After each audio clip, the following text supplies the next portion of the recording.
அதைத்தான் நான் சொன்னேன். அந்த சீட் அலோகேஷன் போது சீனியர்களுக்கு சீட்டு கொடுக்காம இருக்கிறது அப்படின்றது அந்த அளவுக்கு சாத்தியம் இல்லை. எப்படி இருந்தாலும் அண்ணன் துரைமுருகன் ஆகட்டும், இல்லை KN நேரு ஆகட்டும், அது பொன்முடி அவர்களாகட்டும், இவங்களுக்கெல்லாம் சீட் இல்லைன்னு சொல்ல போகிறாங்களா? அது நிச்சயமாக கொடுத்து தான் ஆவாங்க. எப்போன்னா அவங்க ரெக்கமெண்ட் பண்ணுற ஆட்கள், ஏன்னா அவங்களே எல்லா தொகுதியிலும் நிற்க முடியாது இல்லையா, இல்லை அவங்க பசங்களே எல்லா தொகுதியிலும் நிற்க முடியாது இல்லையா. ஸோ அவங்க ரெக்கமெண்ட் பண்ணுறவங்களுக்கு சீட்டு கொடுக்காம அப்போ வேற யாரோ இங்கே சார்ஜ் எடுக்கிறாங்க அப்படின்னும் போது அந்த ஒரு ஃப்ரிக்ஷன் உருவாகலாம்.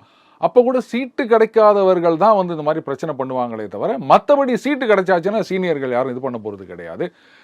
என்னதான் இருந்தாலும் மாவட்ட செயலாளர்கள் பவர்ஃபுல்லாக இருந்தாலும், நான் ஏற்கனவே சொன்னேன், ஒரு காலத்தில் பவர்ஃபுல்லாக இருந்தாங்க, இப்போ மாறிக்கொண்டு வருகின்றது அப்படின்னு. இப்போ கட்சி அப்படின்ட்டு தான் முன்னிலைப்படுத்தப்படுகின்றதே தவிர, அந்த இண்டிவிஜுவல் மாவட்ட செயலாளர்கள் அப்படின்றது கொஞ்சம் கொஞ்சமாக அந்த செல்வாக்கை இழந்து கொண்டு இருக்கின்றது. யார் அந்த போஸ்ட்டுக்கு வந்தாலும் கட்சி தான், கட்சி தலைவர் MK ஸ்டாலின் அவர்கள் தான் அப்படின்ற மாதிரி ஆகிப்போச்சு.